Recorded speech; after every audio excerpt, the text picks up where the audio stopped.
பேசும்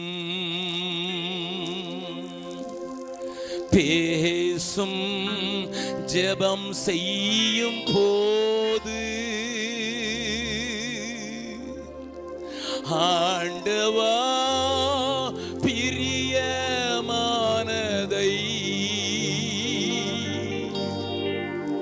இப்போ காட்டும் செய்ய ஆயத்தம்.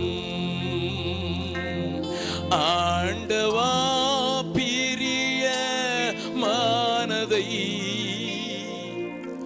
இப்போ காட்டும் செய்ய ஆயத்தம். பேசும்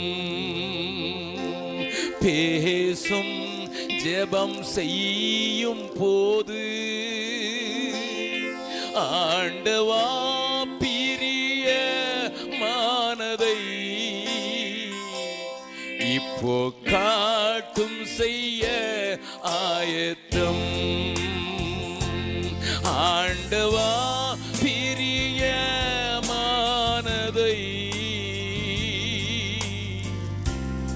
இப்போ காட்டும் செய்ய ஆயத்தம்.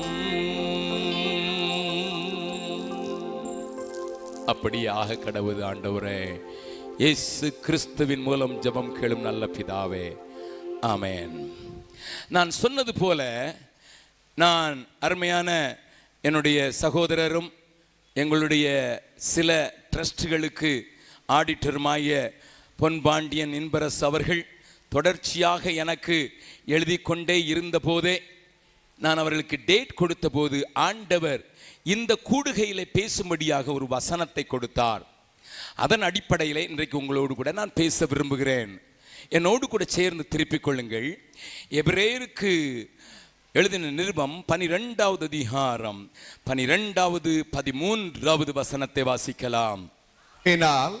ஆகையினால் நெகிழ்ந்த கைகளையும் தளர்ந்த முழங்கால்களையும் நீங்கள் திரும்ப நிமிர்த்தி முடமாய் இருக்கிறது பிசகி போகாமல் சொஸ்தமாகும்படிக்கு உங்கள் பாதங்களுக்கு வழிகளை செவ்வைப்படுத்துங்கள்.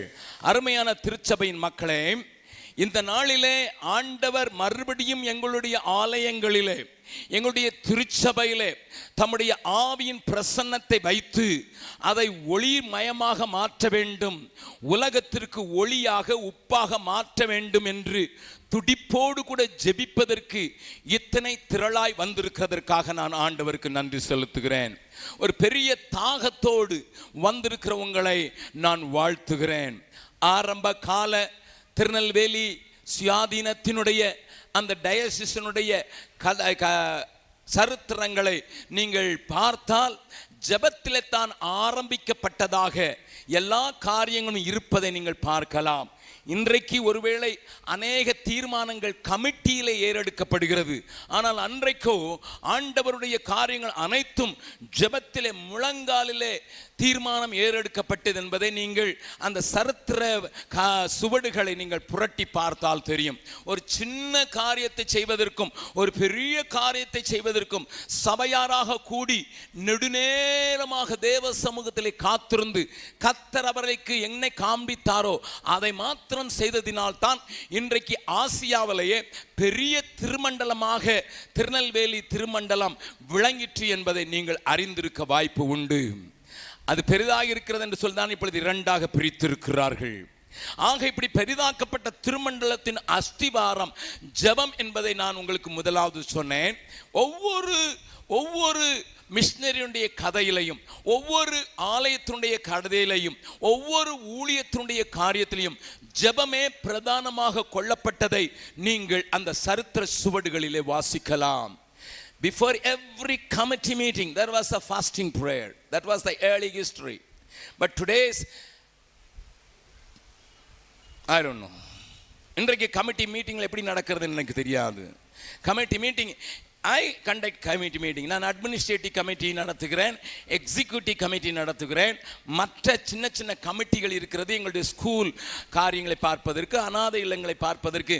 whenever I call for a meeting, I take 1 hour Bible study and a time of prayer. 1 மணி நேரம் ஜெபிக்க வைத்து அதற்கான பைபிள் ஸ்டடியை கொடுத்து அதற்கு பின்பு தான் நாங்கள் பிஸ்னஸ் அஜெண்டாவை ஆரம்பிக்கிறோம். என்னுடைய தலைவர்கள் என்னோடு கூட இருக்க சொல்லார்கள், நீங்கள் எடுக்கிற டிவோஷன்லேயே எல்லா ஆன்சர் பண்ணதுனால அஜெண்டா அரை மணி நேரத்தில் முடிஞ்சு போகுது, சண்டையே இருக்கிறது இல்லை, அங்கே போட்டியே இருக்கிறது இல்லை. Everybody is convicted and convinced. அவர்கள் கன்விக்ட் ஆகிறார்கள், கன்வின்ஸ் ஆகிறார்கள். அப்படிப்பட்ட காரியம் திரும்பவும் திருச்சபையில் முளைக்க வேண்டும், அது நடக்க வேண்டும் என்று சொல்லி ஆதங்கத்தோடு ஒரு சில ஜெப வீரர்களால் ஆரம்பிக்கப்பட்ட இந்த உபவாச கூடுகையில் ஆண்டவர் மறுபடியும் இந்த வார்த்தைகளை பேசும்படியாக என்னோடு கூட சொல்லுகிறார். நான் வாசிக்கிறேன். நெகிழ்ந்து போன கைகளையும் தளர்ந்து போன முழங்கால்களையும் திரும்ப நிமிர்த்த வேண்டிய நேரம். ஆகையினாலே முடமாய் போனவைகள் பிசகி போகாமல் சொஸ்தமடையும் படைக்கு நாம் இங்கே ஜெபிக்கும்படியாக வந்திருக்கிறோம். We want to restore back the old tradition. நாம் மறுபடியுமாக அன்றைக்கு இழந்து போன, அன்றைக்கு அன்றைக்கு செய்த கட்ட காரியங்களை திரும்பவுமாக நிமிர்த்தும்படியாக, தளர்ந்து போன முழங்கால்கள் நன்றாக நேராகும்படியாக, முடமாகி போன காரியங்கள் சொஸ்தமாகும்படியாக ஜெபிக்கும்படியாக வந்திருக்கிற உங்களுக்கு சில ஆலோசனைகளை தேவன் பேச விரும்புகிறார் இந்த வசனத்தின் மூலமாக. நன்றாய் கவனிங்கள். வேதத்தை வாசிப்பதை குறித்தும் வேதத்தை படிப்பதை குறித்தும் சில காரியங்களை நான் உங்களுக்கு சொல்லிக் கொடுக்க விரும்புகிறேன். அந்த வசனம் எப்படி ஆரம்பிக்கிறது? ஆகையால். நல்லா கவனிங்க. வேதத்தில் இப்படியாக சொன்ன உடனே நமக்குள்ள ஏற்பட வேண்டிய கேள்வி, எப்படியாக அப்படின்னு கேட்டா வேதம் நமக்கு நல்லா விளங்க ஆரம்பிச்சிடும். ஆகையால். ஓஹோ, உடனே சொல்லிட்டு தான் எபிரேய நிருப ஆக்கியோன் இதை சொல்லுகிறார். ஒருவேளை எபிரேய நிருப ஆக்கியோன் என்று சிலர் பவுலை சொல்லலாம். But I don't agree with that. I believe it is written by Apollos. நான் அது அப்பல்லோவினால் எழுதப்பட்ட நிருபம் என்று நான் நம்புகிறேன். அதற்கு 15 காரணங்கள் உண்டு, அதை பேச போகவில்லை. பவுல் எழுதினாலும் சரி, அப்பல்லோ எழுதினாலும் சரி, தேவனுடைய அப்போஸ்தலர்கள் எழுதின அந்த காரியத்தை நான் உங்களோடு கூட பேசுவேன். அதுக்கு முன்னால் என்னமோ எழுதிட்டு ஆகையால் எழுதுகிற அந்த காரியத்தை நீங்கள் புரிந்து கொண்டால் நீங்கள் நான் சொல்ல போகிற காரியங்கள் நன்றாக உங்களுக்கு விளங்கும். ஆனால் அதற்கு முன்னதாக அதை தொடர்ந்து இருக்கிற வசனங்களையும் நீங்கள் அறிந்து கொள்வது நல்லது. நீங்கள் இந்த 12வது அதிகாரத்திற்கு திருப்பி வைத்திருக்கிறீர்கள் என்று நான் அறிந்திருக்கிறேன். 9வது வசனத்தை எப்படி ஆரம்பிக்கிறது? அன்றியும். இந்த connecting words are very important in the Bible. அன்றியும், ஆகையால், இப்படியினால் என்கிற வார்த்தைகள் ஆனால் என்கிற வார்த்தைகள் மிகவும் முக்கியமானவைகள். என்னுடைய பிரசங்கங்களில் நான் அதை கொஞ்சம் அழுத்தமாக சொல்லுகிறது. அன்றியும். ஓகே, நம்ம அந்த அன்றியுமில் இருந்து வாசித்து அதற்கு பிறகாக 18வது வசனத்தை வாசி பாருங்கள். அன்றியும். அன்றியும். ஓஹோ, அப்ப அந்த ரெண்டு அன்றியும்க்கும் இடையில இருக்கிற போர்ஷன்ல ஏதோ ஒரு பெரிய செய்தி ஆண்டவர் சொல்கிறார். அங்கேயும் அன்றியும், அங்கேயும் அதுவும் அல்லாமல் என்று ஆரம்பித்திருக்கிறார். ஆகையினால ஏதோ இடையில சொல்லப்பட்டிருக்கிற வார்த்தைகளை வைத்து உங்களோடு கூட பேசும்படியாக தேவ ஆவியானவர் என்னோடு கூட இடைப்பட்டார். அதை தான் பேசுகிறேன். அப்ப பைபிள் வாசிக்கும் போது என்னதானான்ட்டு நமக்கு தங்க வசன கேலண்டர் வந்தது நல்லது. ஆனா அது சோசியம் பார்க்க அல்ல. ஹலோ, பைபிள் படிக்கவே நேரம் இல்லை. அதோட உடனே தங்க வசன கேலண்டர் பார்த்து ஒரு வசனம், இன்னைக்கு அவர் உன்னோடு கூட போவார், சரி வாரார், போய் அப்படி போகவே மாட்டார். தங்க வசன கேலண்டர்லாம் அடிக்கிறதுனா பார்க்கறதுக்குனா நல்லா இருக்குது. But it is chopping your spiritual energy. நல்ல காரியம் மாதிரி தெரியுது, ஆனால் அது சோசியமாக போயிடுச்சு. எமகண்டம் ராகு காலம் பார்க்குற மாதிரி ஆகி போச்சுது இல்லையா? நேற்று ஒரு சகோதரிடத்தில் பேசும்போது என்னோடு கூட பணி போயிருக்கிற ஒரு சகோதரன் சொன்னார், அந்த 1000 தோத்திரத்தை போடு. நான் சொன்னேன், அவர் நல்லா சோத்திரம் பண்ணுங்க ஆண்டவர்னா. அவர் 1000 தோத்திரம். நான் சொன்னேன், சுப்ரபாதம் சொல்லவில்லை. அது அங்க காலையில எந்திரிச்சு சிலர், பிரதர் பைபிளுக்கு அடியிலேயே சோஸ்திரம் 1000 சோஸ்திரமா 1000 சோஸ்திரம் வச்சுக்கோங்க, அதை எடுத்து காலையில் எந்திரிச்சு சுப்ரபாதம் படிச்சுட்டு தான் நான் ஆரம்பிக்கிறது. Nonsense. I can name it nonsense. என் ஆண்டவரை நான் கண்ணேமே மணியேமே காக்காவேமே, அது எனக்கும் அவருக்குள்ள வரவு. இன்னொருத்தர் சொன்னதை நான் ஓதுறதுக்கு வரல. பக்கத்தில் சொல்ல ஓதாதே, சொல்லுங்க ஓதாதே. இப்படி உங்களை போட்டு இந்த டிவி பைத்தியக்காரர்கள் உங்களையும் பைத்தியம் ஆகிட்டாங்க. அது யாருன்னு எனக்கு கவலை இல்லை. I don't care. சத்தியம்னா சத்தியம்தான். சுப்ரபாதம் தான் அவன் காலையில் எழுந்திரிச்சு இடமோ சொல்றான். அவன் சாமியை எழுப்பி விடுறான். அவர் தூங்கிட்டு இருக்கிறாரு. நம்ம சாமியை எழுப்ப வேண்டாம் ஐயா, நம்ம சுவாமி நல்ல சுவாமி ஐயா. அதனால அதை சொல்ல, உன் இருதயத்துல தோன்றுற நந்தி பலிகளை ஏறிடு. நல்லா கவனிங்க, நல்லா கவனிங்க. எங்கேயோ அதனால தான் பைபிள் கொஞ்சமாவது வாசி. 10 வசனம் வாசனம் உட்கார்ந்து வாசி. ஒரு அதிகாரம் வாசிக்கணும் வாசி. திருச்சபையில் போட்டிருப்பாங்க வருடம் முழுவதும் பைபிள் படிக்கிறதுக்குன்னு ஒரு கேலண்டர் கொடுப்பாங்க. அதை கொடுப்பாங்க. அதை உட்கார்ந்து வாசி. நீ வாசி. யாரோ வாசத்தை வச்சுக்கிட்டு அதுல அந்த மேஜையிலேருந்து விடுற துணிக்கையை சாப்பிட்றது எது? நாய்க்குட்டி. பக்கத்தில் உங்க சொல்லுங்க, நீங்க நாயா பிள்ளையா சொல்லுங்க. நான் வந்தால் கொஞ்சம் கலாட்டா பேர் வழி தான், பீகார்லேருந்து வந்திருக்கேன். அதனால கொஞ்சம் வனாந்திரத்தில் வளர்ந்த ஆள் கொஞ்சம் கலாட்டா தான். பக்கத்தில் கையை பிடிச்சி சொல்லுங்க, நாயா பிள்ளையா? நாய் எவன் மேஜையில் இருந்தாலும் உழுறது துணிக்கும், பிள்ளை மேலே இருக்கிறத தின்னுட்டு கீழே போடும். அல்லேலூயா. நான் பிள்ளையா, நான் பிள்ளை, நான் பிள்ளை, நான் பிள்ளை. அப்போ பைபிள் படிக்கும் போது எப்படி படிக்கணுங்கிறத நான் சொல்லிக் கொடுக்கறது தான் சொல்கிறேன். அன்றியுமிலிருந்து இந்த அன்றியும் வரைக்கும். ஓஹோ, அப்போ எதையோ ஒன்று சொல்லியிருக்கிறாரு, அதுவும் அல்லாமல் சொல்லியிருக்காரு. அது முக்கியமான காரியம். அப்படி சொல்லும் போது தான் சொல்லுகிறார், நீங்கள் உங்கள் தளர்ந்து போன கைகளை பலப்படுத்துங்கள், உங்கள் முடமாகி போனவைகளை சொஸ்தமாக்கும்படியாக. ஓஹோ, அப்ப ஜெப வாழ்க்கையை குறித்து அங்க பேசுறாரு இல்ல? ஆமா. தளர்ந்து போன முழங்காலும் தளர்ந்து போன கையும் எதை குறிக்குது? எதை குறிக்குது? ஜெப வாழ்க்கையை தான் குறிக்குது. நீங்க நல்லா கவனிச்சிருக்கீங்க. இந்த பிரேயிங் ஹேண்ட் அப்படின்னு சொல்ற இந்த ஜெபத்துக்கு அடையாளமா சொல்லப்பட்டிருக்கிற அந்த ஜெப அந்த 2 கை எப்படி வந்ததுன்னு உங்களுக்கு தெரியுமா? தெரியுமா? அதை பார்த்தோன்னா உடனே நம்ம ஜெபம் பண்றோம்னு நம்ம பிள்ளைக்கு கூட தெரியுற அளவுக்கு இந்த ஜெப பிரேயிங் ஹேண்ட்ஸ் மாத்திட்டாங்க. அது எப்படி வந்தது தெரியுமா? நான் உங்களுக்கு சொல்றேன். 2 நண்பர்கள் இருந்தாங்க.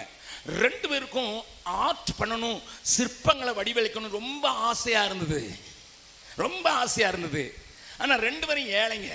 அப்ப போய் ஆர்ட்ஸ் காலேஜில் போய் கேட்டாங்க, ஆர்ட் சொல்லிக் கொடுக்குற காலேஜில் போய் கேட்டாங்க, எங்களுக்கு அட்மிஷன் தாங்க. அவங்க சொன்ன ஃபீஸ் இவங்களுக்கு தலையை சுத்திட்டு மாசம் மாசம் இவ்வளோ கட்டணும். அப்போ ஒரு நண்பன் சொன்னா, டேய் ஒன்று செய்யலாண்டா, நான் வேலை செய்து உன்னைய சப்போர்ட் பண்ணுறேன், நீ படிச்சுட்டு நீ வெளியே வந்து ஆர்ட் பண்ணிட்டு மறுபடி என்னைய படி வை, அப்படி நம்ம 2 பேரும் ஆர்டிஸ்ட் ஆகலாம்.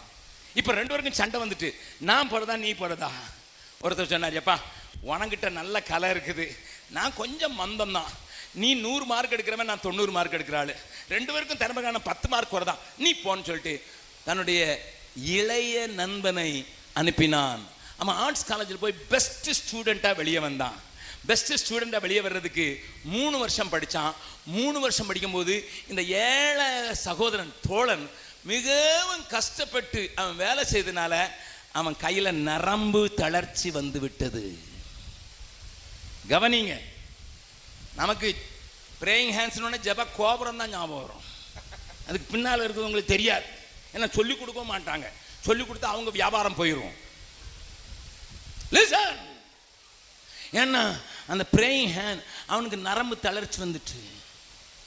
இப்போ 3 வருஷத்துல இவனுக்காக கஷ்டப்பட்டு கல்லூரியில் படிக்க வைக்கிறதுக்கு அன்னைக்கு ரொம்ப காசு வேணும். அதுக்காக கஷ்டப்பட்டு அவனை படிக்க வச்சதுனால இவன் கையெல்லாம் தளர்ந்து போய் சத்தியெல்லாம் போய் கலை படிக்கக்கூடிய வல்லமை இல்லாதவனாக மாறி போனான்.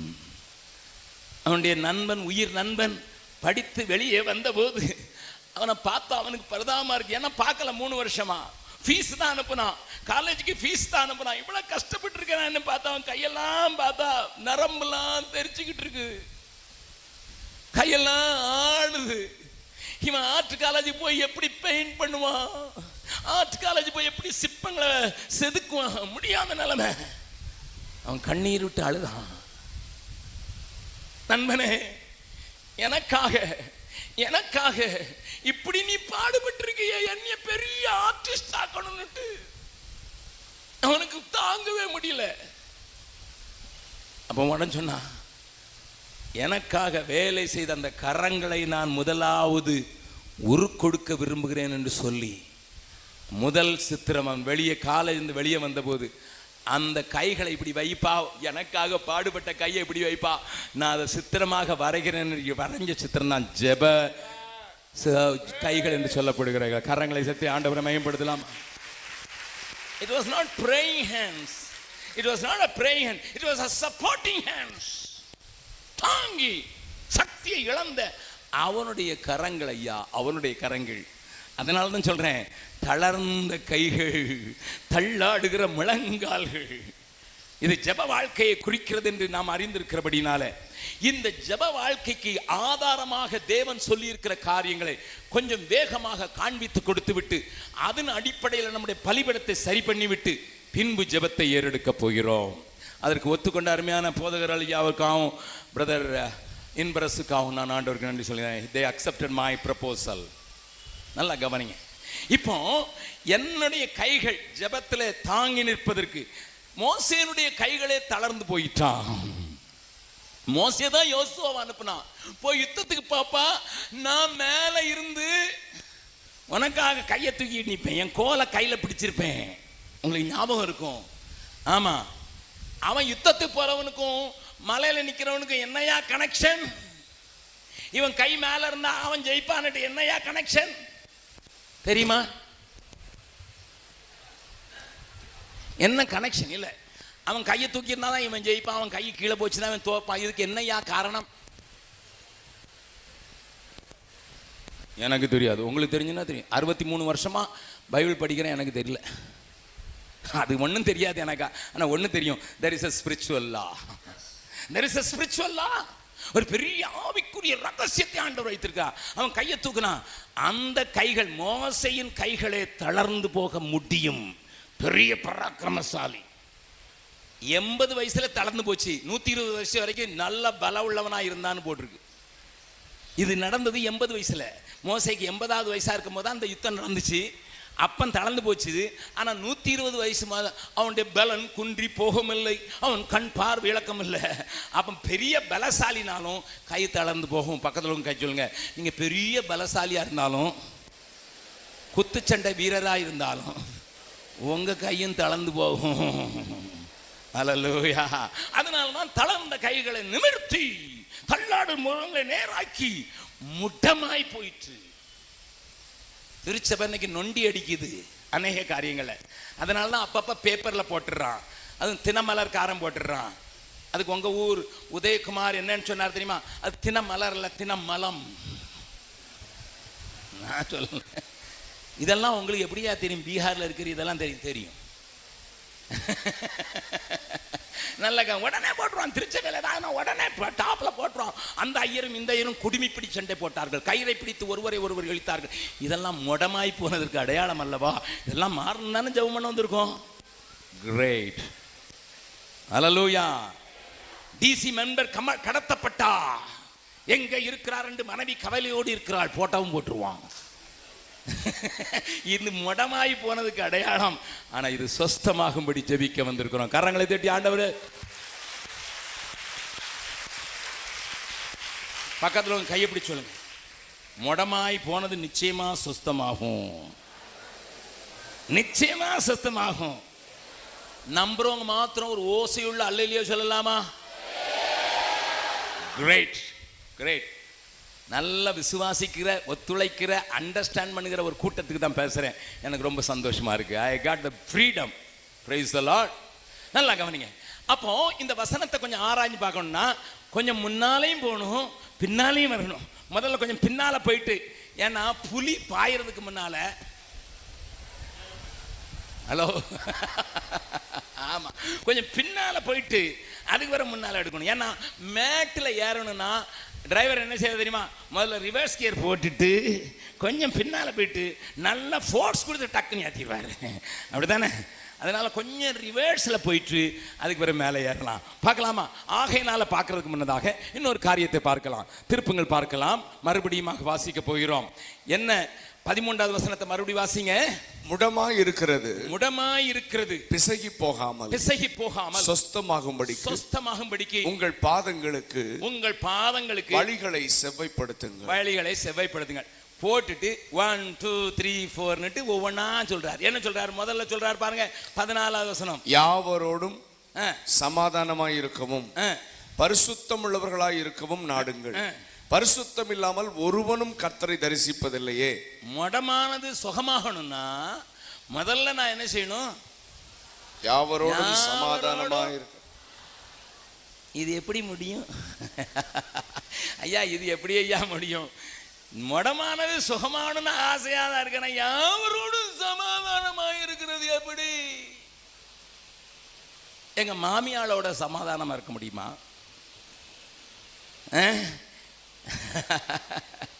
என் கூட பிறந்த சகோதரன் 10 அடி தள்ளி செவரை கட்டியிருக்கான அவனோட சமாதானமா இருக்க முடியுமா? போன தடவை ஒரு ஓட்டுல தோத்து போன அந்த ஆளோட நான் சமாதானமா இருக்க முடியுமா? என் பிள்ளைக்கு அப்பாயின்மெண்ட் ஆர்டர் வர்றதுக்கு ரெடியா இருக்கும்போது பிஷப் கையெழுத்து போடல, அதனாலதான் அடுத்தவங்களுக்கு ஐயர் பஞ்சாதிக்கு போட்டார், அவரோட நான் சமாதானம் இருக்க முடியுமா? எல்லாம் நீங்க கேட்கிற கேள்விதான் நான் நேர கேட்கிறேன். நீங்க அங்க வீட்டில் கேட்டீங்க, அவ்வளவுதான். என் பிள்ளைக்கு நான் அப்பாயின்மெண்ட் வாங்கியும் கேட்கல, அவர் கையெழுத்து போடாமலும் இல்லை. ஹல்லேலூயா. நான் திருநெல்வேலி டயசிஸ்ல என் பிள்ளைக்கு வேலை தேட போறதும் இல்லை. நல்லா கவனிங்க. நீங்க வீட்டில் பேசுறீங்க இல்லையா, குசு குசுன்னுட்டு என் காதுக்கு கேட்டுட்டு, அதனால தான் சொல்றேன். இவரோட எப்படியா சமாதானம் இருக்கணும்? எங்க சர்க்கிள் சேர்மன் பண்ற அட்டகாசம் இன்னும் 4 மாசம் தான் இருக்கு அவருக்கு ரிட்டையர்ட் ஆக. என்னெல்லாம் பண்ண போறாரோ தெரியல. மே மாசம் டிரான்ஸ்ஃபர் வந்து எவனெல்லாம் அடிக்க போறாரோ தெரியல. அவனோட எப்படியா சமாதானமா இருக்க முடியும்? இவங்க சொல்லுவாங்க. ஹலோ ஹலோ, இந்த வசனத்தை எல்லாரும் மறுபடியும் சொல்லலாம், பார்க்கலாம். யாவரோட சமாதானம். ஒரு சின்ன குச்சி தான் வச்சிருந்தாங்க, ஒரு பெரிய குச்சி வச்சிருந்தாங்க. நடுவுல நல்ல வெள்ளம் போயிட்டு இருந்தது.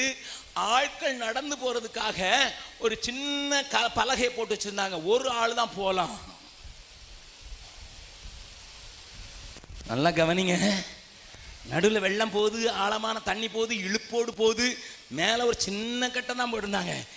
இங்க இருந்தும் ஒரு ஆடு வந்தது, இங்க இருந்தும் ஒரு ஆடு வாங்கிட்டு 2 ஆடு ஏறிட்டு. இப்போ ஒரு ஆடு சொல்லுது, நீ ரிவர்ஸ் கியர் போடுடா. அடுத்த ஆடு சொல்லுது, எனக்கு ரிவர்ஸ் கியர் இல்லை, ஃபார்வர்டு கியர் மட்டும்தான் இருக்குது. ஆட்டுக்கும் மாட்டுக்கும் ரிவர்ஸ் கியர் கிடையாது இல்லையா? இல்லை, உங்க ஸ்கூட்டருக்கு தான் உண்டு, ஆட்டுக்கு மாட்டுங்கள. அது சொல்லு, நான் திரும்பி போக முடியாது, நீ போடா, நான் போடா, நீ போடா, நான் போடா. 2 பேரும் சண்டை போட்டு தண்ணிக்குள்ள விழுந்தார்கள். இதை பார்த்துக்கிட்டே இருந்தது இன்னும் 2 ஆடு. அதுங்களும் இங்கேருந்து அங்கே போகணும், அது இங்கேருந்து வரணும், இது மேய்ஞ்சிட்டு இது மேய போகணும். இப்போ இந்த ஆடு வந்தது, அந்த ஆடு வந்தது. நம்ம 2 பேரும் ஒன்று செய்யலாம். நீயும் தப்பணும், நானும் தப்பணும். நான் ஒன்று செய்யறேன், நான் உட்காந்துக்கிறேன், என்னைய தாண்டி போயிருப்பா. நான் அதுக்கு பிறகு எந்திரிச்சு போயிடுறேன். பக்கத்தில் வந்து கையை பிடி சொல்லுங்க. ஆட்டுக்கு கூட புத்தி இருக்குது, ஆட்டு தலையை திங்கிற நமக்கு தான் வரமாட்டேங்குது. ஹோட்டல்ல போனா தலைக்கறி கொடுப்பா. அவனும் சர்வரும் சொல்றான், சாருக்கு தலையீடு. தலைக்குள்ள மூளை இருக்கட்டும்டா. உடனே சர்வர் சொல்றான், சாருக்கு மூளை எடு. ஆனா ஏன் இங்க இல்லாம போச்சுது?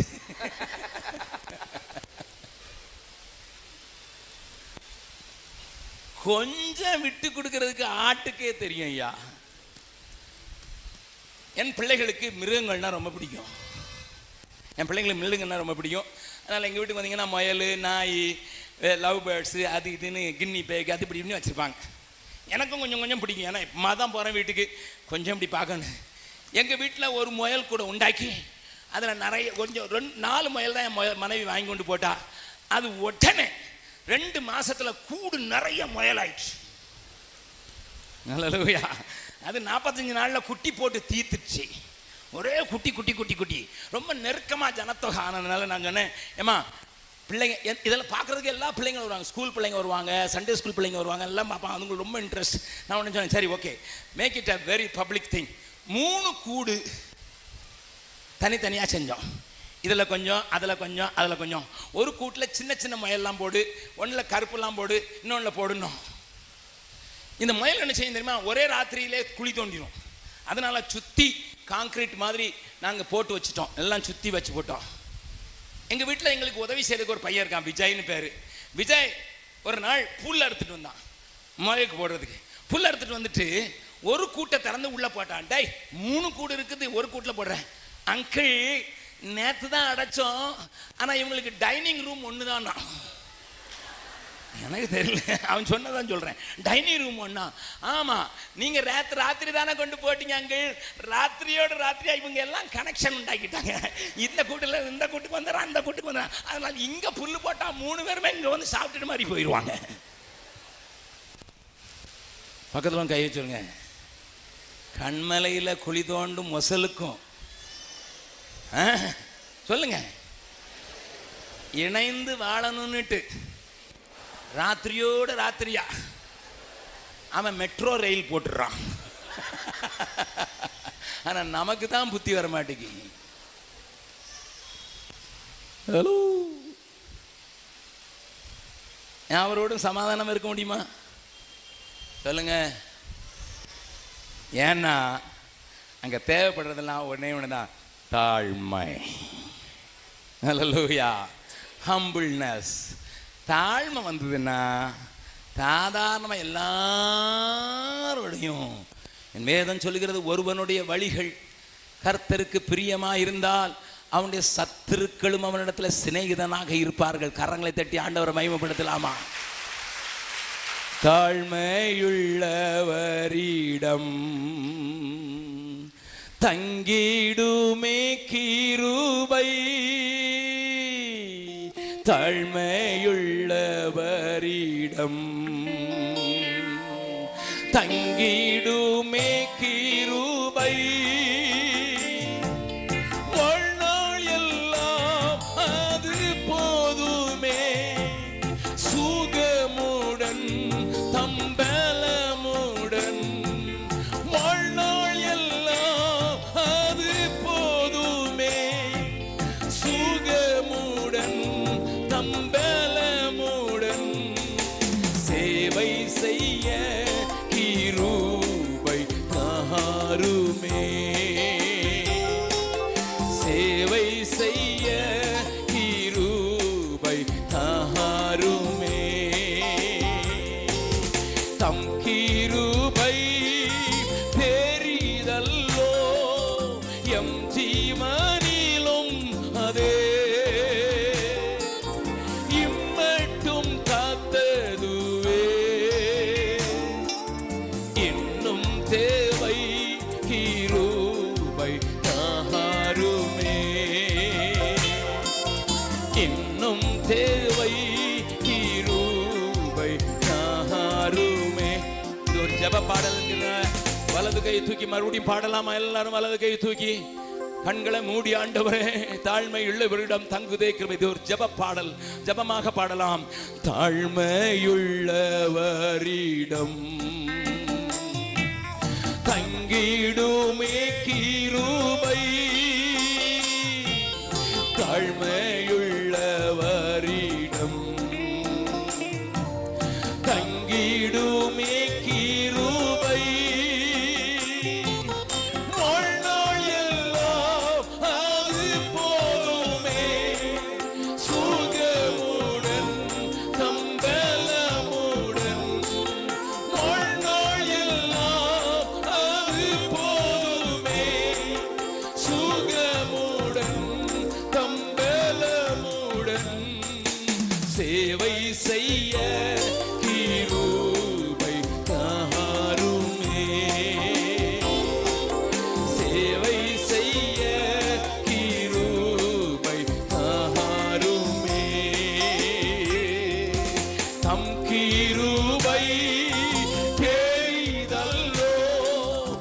என் ஜீவனிலும் அதே இம்மட்டும் காத்ததுவே என்னும் தேவை கிருபை தாருமே என்னும் தேவை கிருபை தாருமே. அந்த வசனத்தின் இரண்டாவது காரியத்தை காண்பிக்கிறேன் பாருங்கள். முதலாவது யாவரோடும் சமாதானமாய் இருக்கவும், அடுத்தால பரிசுத்தம் உள்ளவர்களாய் இருக்கவும் பரிசுத்தமில்லாதவர்களாய் இருக்கவும் நாடவும். பரிசுத்தம் இல்லாமல் ஒருவனும் கர்த்தரை தரிசிப்பது பரிசுத்தம் இல்லாமல் ஒருவனும் கர்த்தரை தரிசிப்பது இல்லையே. நல்லா கவனிங்க. நான் சொன்னேன் முதல்ல கொஞ்சம் ரிவர்ஸ்ல போய் மறுபடி மேல வரேன். இப்ப ஆகையினால் என்ன? ஆகையினால் ஆண்டவருடைய நோக்கம் என்ன குறித்து என்ன வாசிக்கலாம். 10வது வசனம். அவர்கள் தங்களுக்கு நலமென்று தோன்றினபடி கொஞ்ச காலம் சிட்சித்தார்கள். இவரோ தம்முடைய பரிசுத்தத்துக்கு நாம் பங்குள்ளவர்களாகும் பொருட்டு நம்முடைய பிரயோஜனத்துக்காகவே நம்மை சிட்சிக்கிறார். ஹலோ, நம்முடைய பிரயோஜனத்துக்காக நம்ம என்ன செய்யறாரு? எதுக்கு? பரிசுத்தத்திற்கு, அவருடைய பரிசுத்தத்துல பங்கு பெறுறதுக்கு.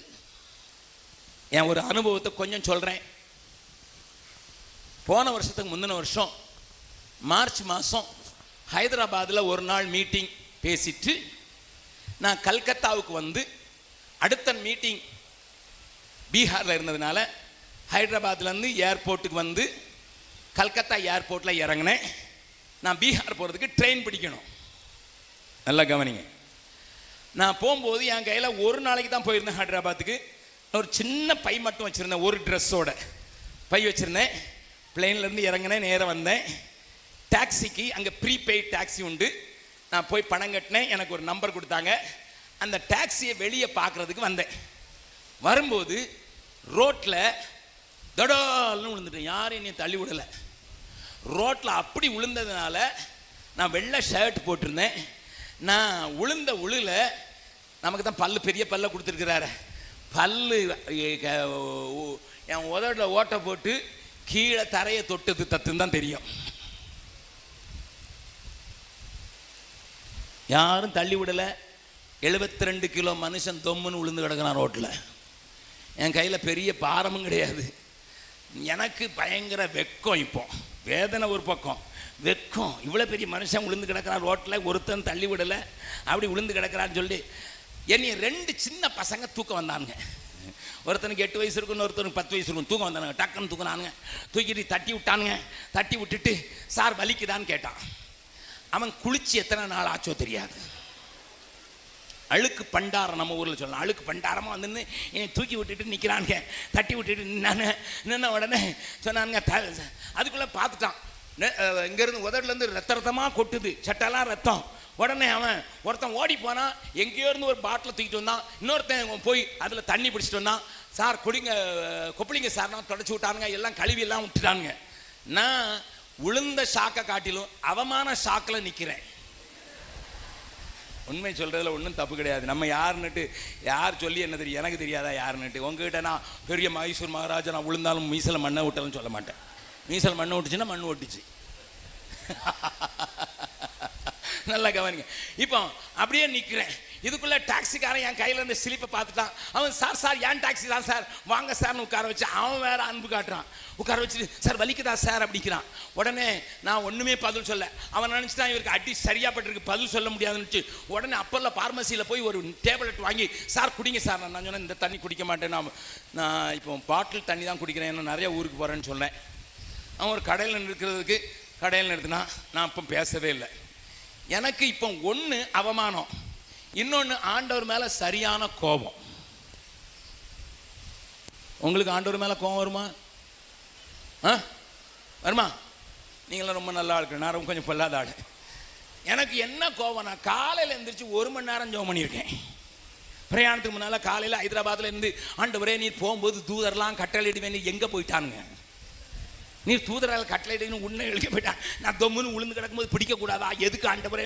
ஆண்டவரோட பயங்கர சண்டை.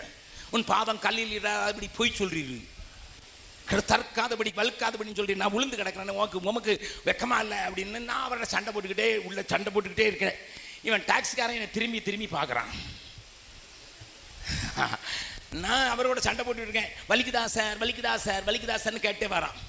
நான் ஒன்றுமே பதில் சொல்லலை. நான் சண்டை போட்டதை பார்த்தோன்னே ஆண்டவர் வந்து என்கிட்ட சொன்னார், தம்பி ரொம்ப கோபமாக இருக்கியோ, அங்கே நான் நெரிச்சலாக இருப்பது நல்லது. யோனா மாதிரி நான் நெரிச்சலாக இருப்பது நல்லது. நான் இவ்வளவு உளுந்து கிடக்கிறது உங்களுக்கு நல்லா இருக்குதா? உடனே ஆண்டவர் சொன்னார், நீ எல்லாரையும் நேசிக்கிறாயான்னு கேட்டார். எல்லாரையும் நேசிக்கிறாயான்னு கேட்டார். நான் எல்லாரையும் நேசிக்காமலா இருக்கிறேன்? எவ்வளோ நேசிக்கிறேங்கிறத என்னை வந்து பீகாரில் பாரும். என் கடைசி பிள்ளைக்கு ஒரு கை இல்லையே, அவள் தாய் தானே தூக்கி நாய்க்கு போட்டு போயிட்டா, நாய் தின்னதுனால தானே ஒரு கை இல்லை. அந்த பிள்ளையை என் பிள்ளையாக்கியிருக்கேன். என்னையை பார்த்து எல்லாரையும் நேசிக்கிறியான்னு சொல்லிடுற. 400 போலியோ பிள்ளைங்களை தூக்கி தூளில் போட்டு வளர்க்குறேன், என்னையை பார்த்து நேசிக்கிறேன்னு சொல்லிடுறேன். 2000 ஆர்ஃபனேஜ் பிள்ளைங்களை வளர்க்குறேன்னு என்னையை பார்த்து நேசிக்கிறீங்கன்னு கேட்குறீங்களே. இத்தனை ஊரில் நிற்காமல் பிரசங்கம் பண்ணுறேன், நீ பார்த்து நேசிக்கிறீங்க கேட்குறீங்க. என்ன ஆண்டவரே? ஆண்டவர் கேட்டார், அங்கே இல்லைப்பா, கல்கத்தாவில் எல்லாரும் நேசிக்கிறியா? நான் வெறுக்கிற 2 ஆட்கள் கல்கத்தாவில் உண்டு. கல்கத்தாவில், ஏன்னா அடிக்கடி கல்கத்தா வழியாக தான் நான் வரணும். யாரெல்லாம் வெறுப்பேன் தெரியுமா? டாக்ஸிக்காரனை. ஏன்னா நீங்கள் ட்ரெயின்லேருந்து இறங்குனீங்கன்னா அவன் டாக்ஸிக்காரன் வந்து உங்கள் பெட்டியை பிடிச்சி எங்கே போகிறீங்கலாம் கேட்க மாட்டான், ஓடுவான். நீங்கள் பின்னால் ஓடணும். அவன் ஏதாவது ஒரு டாக்ஸியில் நம்ம போகாத டைரெக்ஷனில் ஏற்றி விட்ருவான், உங்களை தள்ளியும் விட்ருவான். அவன் எங்கே கொண்டு போகிறான்னு தெரியாது. எனக்கு இவனுக்கு மேலே பயங்கர வெறுப்பு. நம்ம போய்ட்ட கேட்டு எங்கே போகிறீங்க சார், எங்கே, அதை கேட்க மாட்டான், புடுங்குவான். ஏன்னா 10 பேர் இருப்பான், புடுங்கி ஏதாவது ஒரு டாக்ஸியில் ஏற்றி போவாங்க, நீ ஏற்றி விட்டுருவான். அதனால எனக்கு டாக்ஸிக்காரனாலே பிடிக்காது. இன்னொன்று, ஏர்போர்ட்டில் இந்த பொடி பசங்க, அவனுங்க நமக்கு டாக்ஸி நம்பர் தெரியும், நம்மகிட்ட லக்கேஜ் இல்லைனாலும் சார் ஏற்றி விட்றேன் சார்னு வந்து கேட்பான். அவனுக்கு ஒரு 10 ரூபாய்க்காக. இந்த அழுக்கு பிள்ளைங்க, இந்த 2 பேரையும் பிடிக்காது. நமக்கு தான் தெரியுமே இவனுக்கு எதுக்கு வந்து தொந்தரவு பண்ணுறானுங்க, என்ன பிடுங்கல் அப்படின்னு சொல்லிட்டு யோசிக்கிறேன். ஆண்டவர் சொன்னார், இப்போ நான் சொல்லும் போது ஆண்டவர் வெயிட் பண்ணி சொல்கிறாரு, நீ கீழே விழுந்த போது நீ தூக்கி விட்டது யார்? நான் கோபத்தில் ஆண்டவர் சொன்னேன், 2 அழுக்கு தூதர்கள் குளிச்சு எத்தனை நாள் ஆச்சோ, உனக்கு தண்ணி கொண்டு வந்து குளிச்சு உன்னை கழுவி விட்டது யார்?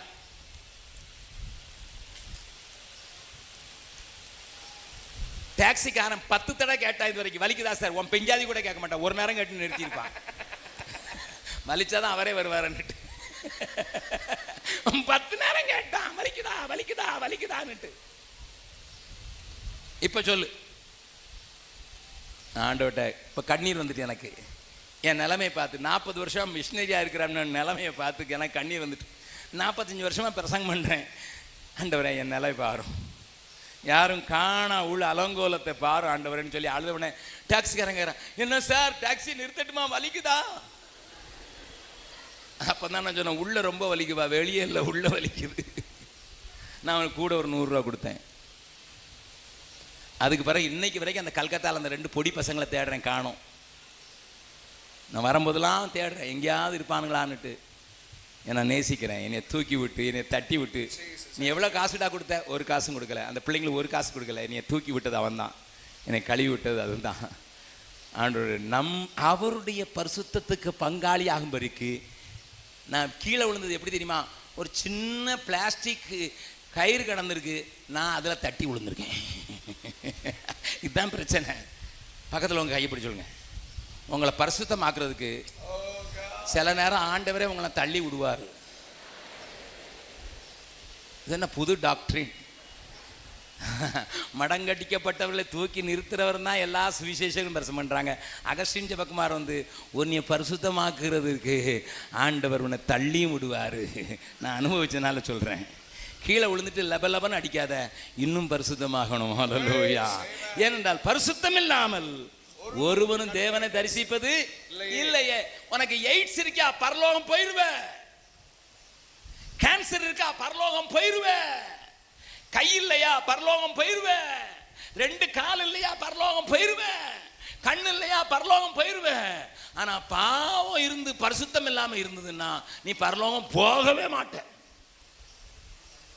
நான் சொல்லல, என் வேதம் சொல்லுது. நல்லா கவனிங்க. முடங்கி போனது சொஸ்தமாகணும்னா, தளர்ந்தது நேரம் நிற்கணும்னா, முதல்ல எல்லாரோடும் சமாதானமா இருங்க. அது பிறகு பரிசுத்தமா இருக்கிறதுக்கு நாடுங்கள். கரங்களை தட்டி ஆண்டவரை மகிமைப்படுத்தலாமா? பரிசுத்தர் கூட்டம் நடுவில் ஜொலி தீடும் சுத்த ஜோதியை அஹரூபியை யுவேளையில் அடியா நெஞ்சம் வாரீரோ. அஹரூபியை யுவேளையில் அடியா நெஞ்சம் வாரீரோ. துணை வேண்டும் தகப்பனே உலகிலே, என்னை எதிர்க்கும் சக்திகள் பல உண்டே. துணை வேண்டும் தகப்பனே, என்னை எதிர்க்கும் சக்திகள் பல உண்டே. என் ஜீவன் எல்லை எங்கிலும் பரிசுத்தம் என எழுதும். என் ஜீவன் எல்லை எங்கிலும் பரிசுத்தம் என எழுதும். பரிசுத்தர் கூட்டம் நடுவில் தொலி தீடும் சுத்த ஜோதியை அஹரூபியை யுவேளையில் அடியா நெஞ்சம் வாரீரோ. அஹரூபியை யுவேளையில் அடியா நெஞ்சம் வாரீரோ. 15வது வசனத்தை வாசிங்க. ஒருவனும் தேவனுடைய கிருபையை இழந்து போகாதபடிக்கும் யாதொரு கசப்பான வேர் முளைத்து எழும்பி கலக்கம் உண்டாக்குகிறதினால் அநேகர் தீட்டுப்படாதபடிக்கும் ஒருவனும் வேசிக்கள்ளனாகவும் ஒருவேளை போஜனத்துக்காக தன் சேஷ்ட புத்திர பாகத்தை விற்று போட்ட ஏசாவை போல சீர்கெட்டவனாகவும் இராதபடிக்கும் எச்சரிக்கையாயிருங்கள். 4 முக்கியமான காரியங்கள். இப்ப நல்லா கவனிங்க. 4 காரியங்களை ஆண்டவர் சொல்லியிருக்கார். ஒருவனும் தேவனுடைய கிருபையை இழந்து போகாதபடிக்கு. தேவனுடைய கிருபையை இழந்து போறது எப்படிங்கிறத நான் பேச ஆரம்பிச்சேன்னா 3 மணி நேரம் பேசணும். தேவ கிருபையை இழப்பது என்பதற்கு முன்னதாக, தேவன் எனக்கு கிருபையே தரலன்னு சொல்றவங்க மாத்திரம் கையை வைத்துங்க பார்க்கலாம். ஒரு கிருபையும் தரல. அப்படி யாரும் இருக்கீங்களா? ஆமா. இதத்தான் இயேசு இன்னொரு மொழியில சொன்னாரு. ஒருத்தனுக்கு 5, ஒருத்தனுக்கு 2, ஒருத்தனுக்கு 1.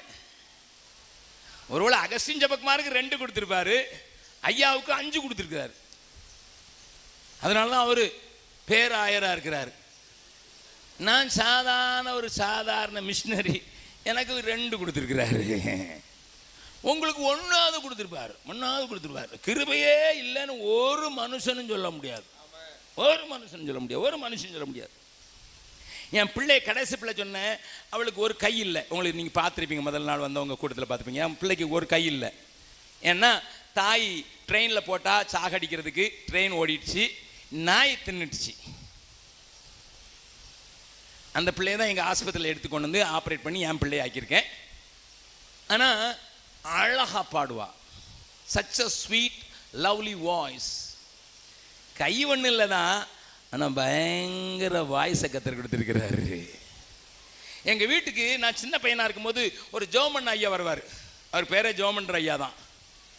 ராஜரத்னம் அவர் பேர். ஆனால் ஜோமன்ற ஐயான்னு கூப்பிடுவோம். எங்கள் வீட்டில் குடும்ப ஜபத்தை நடத்துறதுக்கு தினந்தோறும் அவர் வருவார். எங்கள் அப்பா அம்மா அவங்க காணிக்கை எப்பவும் கொடுப்பாங்க, அதனால் அவர் வருவார். இந்த 58 பொன்னகரத்தில் நாங்கள் குடியிருந்த போது அவர் வருவார். அந்த இடத்துலேருந்து இங்கே வரைக்கும் அவர் என்னை நான் தான் கூட்டிகிட்டு வரணும். அவர் எங்கள் வீட்டில் பாமாலை, கீர்த்தனை, கன்வென்ஷன் கீதங்கள் 3 சேர்ந்த ஒரு புஸ்தகம் அப்போ பைண்ட் பண்ணி வச்சுருந்தோம். பாமாலை, கீர்த்தனை, கன்வென்ஷன் கீதங்கள். இப்போ எல்லாத்தையும் ஒன்றாக்கிட்டாங்கன்னு நினைக்கிறேன். நாங்கள் 3ஐயும் போட்டிருந்தோம். அது மொத்த பாட்டு அப்போ இருந்த பாட்டு 800 900 800 பாட்டு இருக்கும். அவர் பாளையங்கோட்டை பிளைண்ட் ஸ்கூலில் படித்தவர். அவங்க அம்மா ஒரு இந்து குடும்பம். அவங்க பிறந்த போது அவள் குருடராக பிறந்ததுனால மேலே இருந்து கீழே வரைக்கும் சதை மட்டும்தான் இருந்ததுனால அந்த அம்மா பார்க்கவே மாட்டேன்னு சொல்லிடுச்சு. நல்லா கவனிங்க. அதுக்கு காரணம் நான் அவர்கிட்ட கேட்டேன் என்னையா நீங்கள் எதுக்கு குருடா பிறந்தீங்கன்னா சின்ன பையன் அதனால கேட்டேன். அவர் சொன்னார், ஜெபக்குமார் உட்காரு, அகஸ்டின் சொல்லுவாங்க, அகஸ்டின் உட்காரு. எங்கள் அம்மா இந்து குடும்பத்தில் இருந்தாங்க. எங்கள் வீட்டில் எங்கள் அம்மா கர்ப்பவதியாக இருக்கும்போது பாலுக்கு மாட்டில் பால் கறக்க போனாங்க. மாடு வாங்கி ஒரு உதை கொடுத்துச்சு. கோவத்தில் எங்கள் அம்மா வந்து ஒரு இரும்பு கம்பியை அடுப்பில் வச்சு பழுக்க காய்ச்சி மாட்டோடைய 2 கண்ணையும் குத்திட்டாங்க. நான் வயிற்றில் இருந்தேன். அவங்களுக்கு பிறந்த பிள்ளையாகிய நான் குருடா பிறந்தேன். 2 கண்ணுமே இல்லை. மாட்டை குத்துனா பிள்ளைய குத்துவாரான்னு கேட்காதீங்க என்கிட்ட. அவருடைய அனுபவத்தை சொல்கிறேன். மாட்டை குத்துனாலேயே கத்தர் இப்படி எடுக்கிறார்னா நீ ஆளை முதுகில் குத்துறிய உன்னை விடுவாரா? ஹலோ, சரி, அதை பற்றி பேச போல. அப்போ அவரை அம்மா உங்களுக்கு பிள்ளை பிறந்திருக்கு, ஆம்பளை பிள்ளை, நான் குருடா பிறந்திருக்கு, பார்க்கவே மாட்டேன்ட்டாங்க. அதனால அங்கே இருந்த டாக்டர், சிவகாசியில் இருந்த டாக்டர் பாளையங்கோட்டை குருட்டு பள்ளிக்கூடத்தில் கொண்டு சேர்த்தாரு. குருட்டு பள்ளிக்கூடத்தில் டாக்டருங்க அவருக்கு ஆப்ரேஷன் பண்ணி கண்ணை தேடி பார்த்தாங்க. கண் இருந்தது, ஆனால் ஒளி இல்லை. அவர் எங்கள் வீட்டுக்கு ஜெபம் பண்ணதுக்கு தினந்தோறும் ஒரு மாதம் எங்கள் அப்பாவும் எங்கள் அம்மாவும் காணிக்க கொடுப்பாங்க. அதில் தான் அவர் வாழ்ந்துக்கிட்டு இருந்தார். எங்கள் அப்பா அவருக்கு கதா காலட்சேபெல்லாம் ஒழுங்கு பண்ணி கொடுப்பாங்க. அந்த ராஜரத்னம் இப்போ ஆண்டவர்கிட்ட போய் சேர்ந்துட்டார். அவர் எங்கள் வீட்டுக்கு வந்தார்னா நாங்கள் ஜெபம் பண்ணும்போது 385 உடனே அந்த பாட்டை சொல்லுவார். ரட்சா பெருமானன்னா அந்த பாட்டு நம்பர் சொல்லுவார். என்னடா கம்ப்யூட்டர் இல்லாத காலத்தில் 800 பாட்டை சொன்னா நம்பர் சொன்னா பாட்டு. நான் ஒரு நாள் கேட்டேன், ஜெபம் பண்றையா உமக்கு எப்படி இதெல்லாம் தெரிஞ்சது? அவர் சொன்னார், கிருபையே. ஹல்லேலூயா, ஹல்லேலூயா. 2 கண்ணு இல்லைனாலும் கத்தர் கிருபை கொடுத்துருந்தார், ஞாபக சக்தியை கொடுத்தார். நம்ம பிள்ளை 2 2 4 2 2 4 2 2 4 4 நேரம் படித்த பிறகு 2 2 எத்தனைடா 3. நம்ம பிள்ளைக்கு ஏற மாட்டேங்கி. உண்மைதானே? நீ காலையில் ஒரு பிரதர் ஜெபம் பண்ண வந்தார், என் பிள்ளைக்கு ஜெபம் பண்ணுங்க பிரதர். நான் எத்தனை படிக்கிறேன்? 9ஆவது படிக்கிறான். என்ன ஜெபம் பண்ணுறது? இப்போ படிச்சுட்டு அடுத்த நிமிஷம் மறந்துடுறான் பிரதர். உண்மைதானே? ஆனால் அவருக்குன்னு ஒரு கிருபை கொடுத்துருக்காரு. பக்கத்தில் கொஞ்சம் சொல்லுவோம், உங்களுக்குன்னு ஒரு கிருபை கொடுத்துருக்காரு. அது என்னதுன்னு கண்டுபிடிச்சிங்களா? கிருபை கொடுத்தாரோ இல்லையா, கிறுக்கு கொடுத்துருக்காரு. கிறுக்கு புருஷன், கிறுக்கு பிள்ளை, அப்படி சொல்றீங்களா? ஆண்டவர் கொடுத்த கிருபையை வச்சு என்ன செஞ்சீங்க? இப்போ பக்கத்தில் உங்களை கையை பிடிச்சி முகத்தை பார்த்துக்காளுங்க. அக்கா, அண்ணாச்சி, கத்தர் கிருபை கொடுத்துருந்தாருன்னா அதை வச்சு என்ன செஞ்சீங்க? 2 4 ஆக்கணும், 5 10 ஆக்கணும். நீங்க என்ன செஞ்சீங்க? எனக்கு ஆர்கன் போடுற கிருபை கொடுக்குறாரு. ஆனா இங்க இருக்கிற ஆர்கனிஸ்டுக்கு தள்ளாடுற வயசு, அவர் விட மாட்டேங்கிறார் பிரதர். நீ உள்ள போடாத, வெளியே போய் போட. அங்கே தெருவில் நின்று போட்டு 4 பேரை கூட்டி சுவிசேஷம் சொல்ல. உங்க ஆர்கனைஸ்டுக்கு 70 வயசாச்சு. எத்தனை வயசாச்சோ தெரியல, இங்க ஆர்கனை காணோம். சில இடத்துல பார்த்துருக்கேன், தாத்தா மாறி இருப்பாரு, ஆனா கொயர் மாஸ்டர் விட மாட்டாரு. 4 இளைஞர்களை தான் உள்ள உடையா குழியில போறது வரைக்கும் வாசிக்கணும்னு சொல்றேன். ஏன்னா கிருபையை விட்டுறக்கூடாதான், கிருபையை பெருக்கணும். சொல்லுங்க, கிருபையை பெருக்கணும். அப்பதான் கிருபையை இழக்க முடியாது. எப்படி இழந்தா? 1 வச்சுக்கிட்டு வாங்கி புட்டிங்கி கூட்டிட்டான்ட்டாரு. எப்படி இழந்தா? உபயோகப்படுத்தலைன்னா இழந்து போவ. பக்கத்தில் சொல்லுங்க, கிருபையை உபயோகப்படுத்தலைன்னா. தம்பிமார் அழகா வாசிக்கிறாங்க, இவங்க மாத்திரம் வாசித்து கிட்டு கிட்டு கிட்டு கிட்டு கிட்டு கிட்டு கிட்டுன்னு போடக்கூடாது. அவன் 4 பேருக்கு சொன்னாதான் அவன் வியாபாரம் பண்றான்னு அர்த்தம். 4 கிட்டாரிஸ்டை உருவாக்கிட்டான்னா கிருபையை பெருக்கிட்டான். இல்லைன்னா புடுங்கி போட்டுருவார். போன வாரத்துக்கு முந்தின வாரம் ஆஸ்திரேலியா, போன வாரம் தான் ஆஸ்திரேலியாவில் இருந்தேன். அங்கே ஒருத்தர் சொன்னார், நான் பயங்கர ஃபுட்பால் பிளேயராக இருந்தேன் பிரதர். நான் சொன்னேன், எத்தனை பேரை ஆயத்தப்படுத்தினீங்க? அதான் என் பண்ண தப்பு. நான் ஆஸ்திரேலியா டீமில் கண்ட்ரிக்கு ஆடுறதுக்கு போறதுக்கு செலக்ட் ஆயிட்டேன் பிரதர். எத்தனை பேர் நீங்க தயார் பண்ணீங்க? தயார் பண்ணாதான் நான் தப்பு பண்ணிட்டேன். ஒரு மேட்ச் பிராக்டிஸ் போகும்போது மோட்டார் சைக்கிள் ஆக்சிடென்ட்ல 2 காலும் போச்சு பிரதர். இப்போ ஃபுட் ஆன் த பால். ஏன்னா நீ உனக்கு இருக்கிற கிருபையை மற்றவங்களுக்கு கொடுக்கலன்னா புட்டிங்கி இன்னொருத்தர் கொடுத்துருவாரு. இப்போ சொல்லுங்க, நீங்க உபயோகப்படுத்தலைன்னா ஆபத்து தான், புடுங்கிடுவாரு. இழந்து போகாதீங்க. அப்போ இந்த ஜெபக்க மண்ணு கொண்டு உங்கள் கிருபையை முதல்ல கண்டுபிடிங்க. அதை நான் எதையாவது செய்வேன்னு சொல்லுங்கள். எனக்கு என்ன கிருபைன்னு தெரில, ஆனால் நான் என்னால் முடிஞ்ச அளவுக்கு எனக்கு பிரசங்க கிருபைன்னா தம்பியை கேட்டு பாருங்கள். 20 பேரை உட்கார வச்சு எப்படி பிரசங்கம் பண்ணுறதுன்னு போன மாதத்துக்கு முந்தின மாதம் தான் சொல்லிக் கொடுத்தேன். எப்படி பிரசங்கம் பண்ணுறது, எப்படி தேவ வார்த்தையை கேட்குறது, எப்படி பைபிள் படிக்கிறதுன்னு சொல்லிக் கொடுத்தேன். பீகாரில் வந்து கேளுங்க, என் தம்பி மாதிரிலாம் என்னை மாதிரி பிரசங்கம் பண்ணுவாங்க. ஏன்னா சொல்லி கொடுத்துருக்கேன். அல்லேலூயா, அல்லேலூயா. நல்லா கவனிங்க, திருச்சபையில் இருக்க எல்லா மக்களும் கிருபை இழந்து போயிடக்கூடாது, கிருபை இழந்து போயிடக்கூடாது, கிருபை இழந்து போயிடக்கூடாது. இழந்து போகாத படிக்கும் கசப்பான வேர் எழும்பி கலக்கம் உண்டாக்குகிறதுனால். நல்லா கவனிங்க, எனக்கு கோழி வெட்டுறதுனா ரொம்ப இஷ்டம். சின்ன வயசுல நான் 4 தங்கச்சிமாரோடு பிறந்த ஒரே அண்ணன். அதனால அண்ணன் அப்பப்போ தன்னுடைய பெரிய வீரத்தெல்லாம் காட்டுவார். வெளியே காட்டுறனோ இல்லையோ வீட்டுக்குள்ள காட்டுவேன். 4 தங்கச்சிமாரையும் கூட்டி வச்சுக்கிட்டு, பார் உங்க அண்ணனை பார் அப்படின்ட்டு. அப்போ 3 தங்கச்சி தான் இருந்தாங்க. ஒரு தங்கச்சி பிறக்கவே இல்லை, ஏன்னா 16 வயசு கழிச்சு தான் பிறந்தா. நான் 8th ஸ்டாண்டர்ட் படிக்கும்போது நாங்கள் பிரமுத்து தேவர் விளையாண்டு அங்கே ஒரு வடக்கூர் பக்கத்தில் இருக்குது, அங்கே ஒரு வீட்டில் இருந்தோம். எங்கள் அம்மாவுக்கு சமையலில் ஹெல்ப் பண்ணுறது எனக்கு ரொம்ப இஷ்டம். எங்கள் அம்மா சொன்னாங்க, டே இன்னைக்கு எனக்கு கொஞ்சம் இன்ஸ்பெக்டர் வர்றாராம், அதனால் ஒரு இதை ரெடி பண்ணி ஹெட் மாஸ்டர்கிட்ட கொடுத்துட்டு வந்துடுறேன் அப்படின்னு சொல்லிட்டு வீட்டுக்கு விருந்தாள் வர்றான்னு சொல்லியிருந்தாங்க.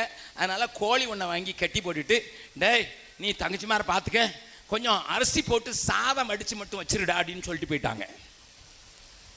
எனக்கு இப்போ அம்மா சாதம் வடிக்கிறது சாதா வேலை கொடுத்துட்டு போயிட்டாங்க. இப்போ கோழி வெட்டலான்னு ஆரம்பிச்சேன். உண்மையாக தான் சொல்கிறேன்.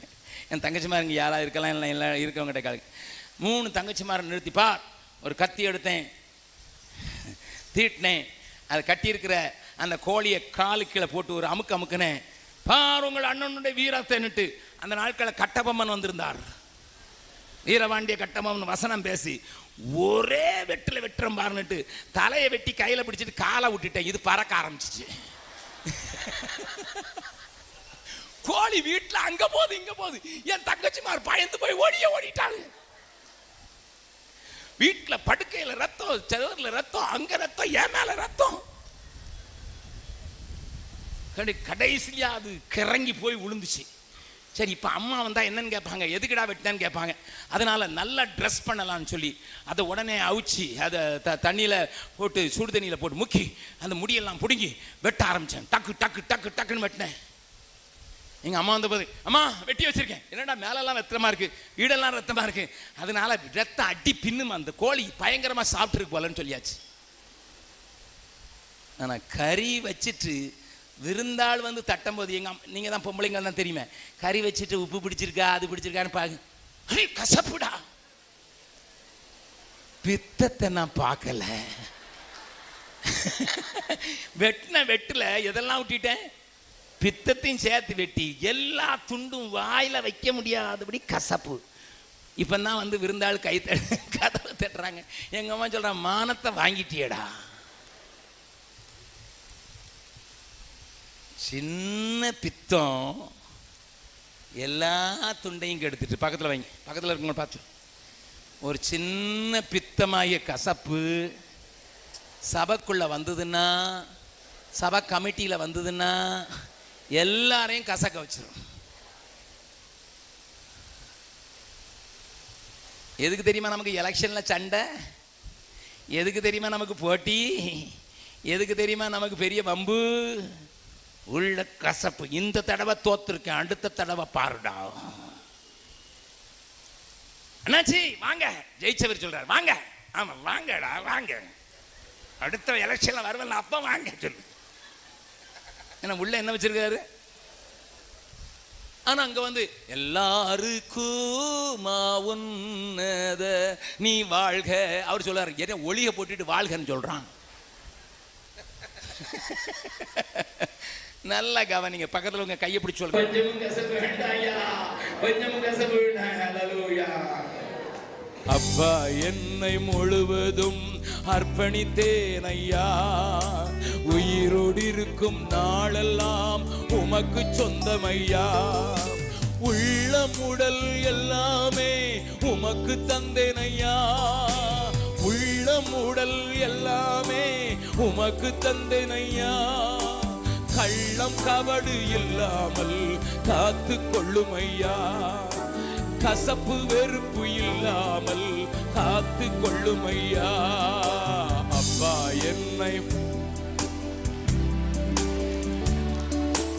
உயிரோடு இருக்கும் நாளெல்லாம் உமக்கு சொந்தம் ஐயா, அப்பா என்னை முழுவதும் அர்ப்பணித்தேன் ஐயா, உயிரோடு இருக்கும் நாளெல்லாம் உமக்கு சொந்தம் ஐயா, அர்ப்பணித்தேன் நான் அர்ப்பணித்தேன், அர்ப்பணித்தேன் நான் அர்ப்பணித்தேன், என் ஆவி ஆத்ம சரீரம் அர்ப்பணித்தேன், என் ஆவி ஆத்ம சரீரம் அர்ப்பணித்தேன். மறுபடியுமாக உள்ளம் உடல் எல்லாமே உமக்கு தந்தேன் ஐயா, உள்ளம் உடல் எல்லாமே உமக்கு தந்தேன் ஐயா, கள்ளம் கபடு இல்லாமல் காத்து கொள்ளும் ஐயா, கசப்பு வெறுப்பு இல்லாமல் காத்து கொள்ளும் ஐயா. அப்பா என்னை முழுவதும் அர்ப்பணித்தேன் ஐயா, உயிரோடு இருக்கும் நாளெல்லாம் உமக்கு சொந்தம் ஐயா, அப்பா என்னை முழுவதும் அர்ப்பணித்தேன் ஐயா, உயிரோடு இருக்கும் நாளெல்லாம் உமக்கு சொந்தம் ஐயா. அடுத்த வசனம் சொல்லுது, ஒருவனும் வேசி கள்ளனாகதும். The family purity is much more important than anything else. அநேக ஊழியக்காரர்கள் இன்றைக்கு இந்த காரியத்தில் விழுந்து போனவர்களே, எனக்கு வருகிற கடிதங்களுக்கு கணக்கில்லை, வித் ப்ரூஃப்ஸ், ப்ரூஃபோடு கூட வர்ற கடிதங்களுக்கு எத்தனை குருமார்கள், எத்தனை சுவிசேஷகர்கள், எத்தனை பெந்தைகோஸ்தே போதகர்கள். நேத்து கூட்டத்தில் வந்தவங்களுக்கு நான் ஒரு காரியம் சொன்னேன், 60 வயசாச்சு 20 வயசு பொம்பளையை பிடிச்சுக்கிட்டு மகான் நினைச்சு முத்தம் பண்றன்னு கப்பா காமத்தில் விழுந்து கிடக்கிறவர்கள் ஏராளம். பெண் பிள்ளைகளும் அதுக்கு ஒத்து போறாங்க. இவங்க நினைக்கிற அப்பா தானே முத்தம் கொடுக்கிறாரு, அப்பா முத்தம் கொடுப்பாரு, ரோட்ல முத்தம் கொடுப்பாரு. பெரிய ஊழியக்காரன் திருமணமான ஒரு பெண்ணை அவளுடைய புருஷன் முன்னதாக முத்தம் கொடுத்தார். எனக்கு போன் கால் வருது, அண்ணே இந்த மனுஷன் இப்பதான் அவளுக்கு கல்யாணம் ஆயிருக்கு, புருஷன் பக்கத்தில் நிற்கிறான், இவனை நாங்கள் மதிச்சோம், இனிமே நாங்கள் அவங்க கூட்டத்துக்கு போக மாட்டோம்னு எனக்கு ஃபோன் வருது.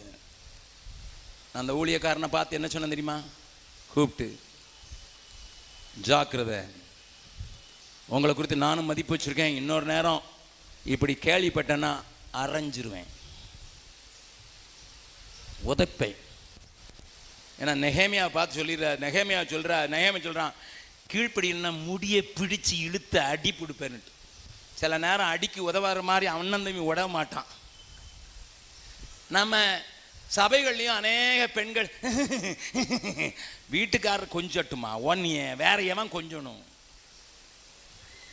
நேற்று போகும்போது ஒருத்தர் சொன்னார், ஒரு ஊழியக்காரரு கல்யாணம் கட்டின பெஞ்சாதி நல்லா இல்லையா, நகை ஒரு ஒட்டுக்கு காசு போட்டு நல்லா கருப்பு பொண்ணாக கட்டிட்டாரு. ஆனால் கூட்டத்துக்கு போகும்போது பெஞ்சாதியை கூப்பிட்டு போகிறதுக்கு இஷ்டம் இல்லை, அழகாக இருக்கிற ஒரு டாக்டரம்மாவை கூட்டிகிட்டு போனாராம். என்ன ஏன் டாக்டரம்மா கூட்ட, பெஞ்சாதியை கூப்பிட்டு போனால் நம்மளை ரொம்ப மோசமாக நினைப்பேன், அதனால் இவளை கூப்பிட்டு வந்திருக்கேன். சீ, நாத்தம். இது சபைகளில் நடக்கிறது. வெளியே நடக்கிறது பற்றி நமக்கு கவலை இல்லை. பரிசுத்த ஜாதியை இழைக்கப்பட்ட ஜனத்துக்குள்ள நடக்கிற அசிங்கம். என் அருமை சகோதரர்களே, உங்க பிள்ளைங்களை பத்திரமா பார்த்துங்க. நீங்க பத்திரமா இருங்க. உங்க போதகர்கள் பத்திரமா இருக்கட்டும். உங்க ஊழியக்காரங்க பத்திரமா இருக்கட்டும். என் அறைக்கு வந்தீங்கன்னா, என் ஆஃபீஸ்க்கு வந்தீங்கன்னா, என் அறையில் இவ்வளோ நீள கம்பு வச்சுருக்கேன். வேற எந்த காரியத்துக்கும் யாரையும் நான் அடிக்க மாட்டேன். எவனாவது இந்த மாதிரி வேசிக்கல்ல நான் வந்தோடனே நாள் போடல அவனுக்கு இருதயம் வெளியே வந்துடும். நீங்கள் கேட்பீங்க, நான் ஏட்டையாவா? ஏட்டையாதாயா? என்னை காவல்காரனாக வச்சுருக்காரு. காவல்காரங்க தடி உதைக்கிறானே இல்லையோ கையில் கொடுத்துருக்குறாரு. என் ஆஃபீஸுக்கு வரும்போதே யாராவது இந்த காரியத்தில் பிடிபட்டு வந்தானே ஆடிக்கிட்டு தான் வரும். அங்கேருந்து விழுந்துருவான். அண்ணன் பிஷப் ஐயாவுக்கு பெரிய கம்பு கொடுத்துருக்காங்க, நல்லா அடிங்க ஐயா. என்கிட்ட சின்ன கம்பு தான் இருக்குது, உங்களுக்கு பெரிய கம்பு வளர்த்தியா எவ்வளோ தூரத்தினாலும் அடிங்க ஐயா. தடவி கொடுக்கறதுக்கு இல்லையா அந்த கம்பு, உதைக்கிறதுக்கு. உண்மையை சொல்றேன். எத்தனை போதகர்கள் ஒரே கேவலம். நம்ம சபைக்கு கிருபை திரும்ப வர வேண்டாமா? வரணும்னு சொல்றவங்க மாத்திரம் கை வைத்துங்க பார்க்கலாம். என் சபை பரிசுத்த கூட்டமா, பரிசுத்த ஜாதியா, மாசில்லாததா, மகிமை உள்ளதா, கரைதிரை இல்லாததா அவருக்கு முன்னதாக நிறுத்துவதற்கு அழைக்கப்பட்டது. இங்க வேசித்தனத்துக்கு இடம் இல்லை, விபச்சாரத்துக்கு இடம் இல்லை. ஒருவேளை போஜனத்திற்காக தன் சேஷ்ட புத்திர பாகத்தை விற்று போட்ட ஏசாவை போல மதிகட்டவனாகவும் இருக்கக்கூடாது. என்ன ஆண்டவர் சொல்றாரு? ஏசா யாக்கோபு கதை உங்களுக்கு எல்லாருக்கும் தெரியும். யாருக்கு பசி எடுத்தது சாப்பாடு பண்ணான்? யாருக்கு பசி எடுத்துச்சு? யாக்கோபுக்கு தான் பசி எடுத்துது. யாக்கோபு தான் அம்மாவுக்கு செல்ல பிள்ளை. அம்மா இல்லாததுனால அம்மாவை பயங்கரமான பெஸ்ட் குக். அவ சமைக்கிற சாப்பாடு வாசனையிலேயே ஈசாக்கு மயங்கி போறவர். உங்களுக்கு தெரியும் கதை. அந்த பெஸ்ட் குக்குக்கு பெஸ்ட் பிள்ளைக்கு பசி எடுத்தது. அதனால தான் பைட்டங்கூட போய் காய்ச்சி விட்டுருக்கான். பசி எடுத்தது யாக்கோபுக்கு. இப்ப பசியோடு வாரான் ஏசா. அவன் பண்ணவனே, டேய் கொஞ்சம் கூழு குடுடா. உடனே டக்குன்னு சொல்றான். என்ன சொல்றான்? சேஷ்ட புத்திர பாகத்தை. இவனுக்கு ராத்திரி முழுவதும் இதான் யோசனை, பகல் முழுவதும் இதான் யோசனை. ஏன்னா 2 நிமிஷம் பிந்தி பிறந்துட்டேனே, 2 நிமிஷம் பிந்தி பிறந்துட்டேன், முன்னால் ஓடி இருந்துட்டானே, இவன் முன்னால் ஓடி இருந்துட்டானே, நமக்கு கிடைக்க வேண்டியதெல்லாம் எனக்கு கிடைச்சிட்டேன் அப்படின்னு தான் அவன் யோசித்துக்கிட்டே இருந்ததுனால டக்குன்னுட்டு சேஷ்டபுத்திர பாகம் கொடுப்பியா.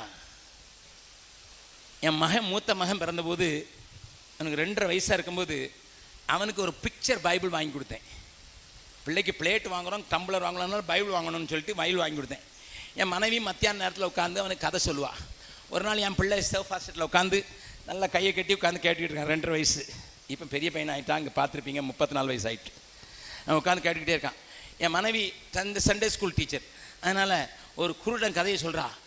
ஒரு பர்த்திமேன்னு ஒரு குருடன் இருந்தான். அவனை கத்துனான். சீசரில் ஆண்டவர் கூட்டிகிட்டு வர சொன்னார். அவனை கூட்டிகிட்டு வந்தபோது ஒரு நிமிஷம் நிறுத்திட்டு ஆண்டவர் அவனை பார்த்து ஒரு நிமிஷத்து, உனக்கு என்ன வேணும்? என் மண்ணில் சொன்னான், மில்க் சாக்லேட். ஏன்னா அவன் மண்டையில் இருந்ததெல்லாம் என்னதான்? Milk chocolate. அவன் நல்லா கவனிங்க. இதனால தான் யாக்கோபு உடனே டக்குன்னு சொன்னான், குடு. ஏசா என்ன சொன்னான் தெரியுமா? நான் சாக போ. பக்கத்தில் உங்க கை பிடி சொல்லுங்க. ஒரு நேரம் சாப்பிடாம எவனாவது செத்தானா? சொல்லுங்க சொல்லுங்க சொல்லுங்க. செத்து போயிடுவேண்டா, செத்து போயிடுவேண்டா, செத்து போயிடுவேண்டா. நல்லா கவனிங்க. அவனுக்கு எது முக்கியமா தெரிஞ்சது? சோறும் வயிறும். தேவ முன்னால் நின்று தேவனுக்கு தன் குடும்பத்தை கொண்டு போகிற ஆசாரிய ஊழியம், தேவனுக்கு முன்பாக நிற்கக்கூடிய பாக்கியம், அந்த ஆவிக்குரிய ஆசீர்வாதமாகிய சேஷ்டபுத்திர பாகத்தை அவன் அலட்சியம் பண்ணினான். இன்னைக்காகத்தான் வாழ்ந்தான், நாளைக்கு வாழல. இன்றைக்காக வாழ்கிற வாழ்க்கை வெறுப்போம். Let us live out temporal pleasures. இப்போ எனக்கு இன்பம் என்று வாழாதே. ஆண்டவர் உங்களோடு கூட பேசியிருக்கிறார். முடமானவைகள் பிசகி போகாதபடி சொஸ்தமாகும்படி இதெல்லாம் செய்யுங்க. தளர்ந்த கைகள் தளர்க்கப்படும்படி இதெல்லாம் செய்யுங்க. முழங்கால்கள் பலப்படும்படி இதெல்லாம் செய்யுங்க. எல்லாரும் முழங்காலில் வரலாமா? எல்லாரும் முழங்காலில் வரலாம். உங்களுக்கு முட்டில் வலி இருந்தாலும் சரியாக போயிடும். நல்ல முழங்காலில் வாங்க. முட்டில் வலி இருந்தாலும் சரியாக போயிடும். ஆண்டவரை நோக்கி கதற போகிறோம். ஒரு நிமிஷம். ஆண்டவரே, எங்கள் ஜெபத்தை கேட்குறதுக்கு அழகாக ஒரு பாடலை அருமையான போதகர் பாடின ஜெபத்தை கேட்கும் எங்கள் தேவா. அதுக்கு முன்னாத எங்களை தரிப்படுத்தும் ஆண்டவரே. 2 கரங்களையும் பரத்துக்கு நேராக உயர்த்தி எங்கள் வாழ்க்கையை சரிப்படுத்துங்க ஆண்டவரே. எங்கள் பலிபீடத்தை சரிப்படுத்துங்க. எல்லாரோடையும் சமாதானம் இருக்கிறதுக்கு எங்களுக்கு உதவி செய்யுங்க ஆண்டவரே. பரிசுத்தமாக இருக்கிறதுக்கு எங்களுக்கு வாஞ்சையை தாங்க ஆண்டவரே. கசப்பு இல்லாமல் வாழுகிறதுக்கு, கசப்பு வெறுப்பு இல்லாமல் வாழ்கிறதுக்கு எங்களுக்கு கிருபை தாங்க ஆண்டவரே. எங்கள் கிருபையை நாங்கள் வீணடிச்சிடக்கூடாது ஐயா. நாங்கள் பெருக்கி இருக்கணும் ஆண்டவரே. ஆண்டவரை இழந்து போகிறவைகளை ஆண்டவரே சின்ன சின்ன காரியங்களுக்காக பெரிய காரியங்களை விட்டு விடாதபடிக்கு 5 காரியத்தை சொன்னேன் அல்லவா. 2 கரத்தையும் பரத்துக்கு நேராக உயர்த்தி எனக்கு உதவி செய்யும் ஆண்டவரே. எனக்கு உதவி செய்யும் ஆண்டவரே. எனக்கு உதவி செய்யும். பரிசுத்தமாய் நடப்பதற்கு எனக்கு உதவி செய்யும் ஆண்டவரே. ஹல்லேலூயா. தேவன் உன்னை பரிசுத்தப்படுத்தும்படியாக, அவருடைய ஆவியானவர் இங்கே உன்னை பரிசுத்தப்படுத்தும்படியாக, உன்னை சுத்திகரிக்கும்படியாக, உன் மேல தம்முடைய அக்னியை போட்டு உன்னை சுற்றி அடிக்க வேண்டியவளை சுட்டரித்து, உன்னை மாற்ற வேண்டியவளை மாற்றி, உனக்குள்ளே பலப்படுத்த வேண்டியவளை பலப்படுத்தி, ஹல்லேலூயா, உன்னை பரிசுத்தப்படுத்தி தமக்கு ஏற்றவராக நமக்கு முன்னால் நிற்பதற்கு. ஹல்லேலூயா, ஹல்லேலூயா, ஹல்லேலூயா. வாயை திறந்து சொல்லுங்க. என்னை சுத்திகரியும் ஆண்டவரே. என்னை சுத்திகரியும், என்னை சுத்திகரியும். உள்ளம் உடல் எல்லாமே உமக்கு தந்தேன் ஐயா. கள்ளம் கபடு இல்லாமல் காத்துக்கொள்ளும் ஐயா. கசப்பு வெறுப்பு இல்லாமல் காத்துக்கொள்ளும் ஆண்டவரே. என்னை சுத்திகரிக்கிறோம். என்னை சுத்திகரிக்கிறதுக்கு ஒப்பு கொடுக்கிறோம். எங்கள் வழிகளை சீர்படுத்துகிறோம். எங்கள் ஜெபம் கேட்கப்பட வேண்டும். எங்கள் சபையின் முடம் சொஸ்தமாக வேண்டுவதற்கு எங்களை ஒப்பு கொடுக்கிறோம் ஐயா.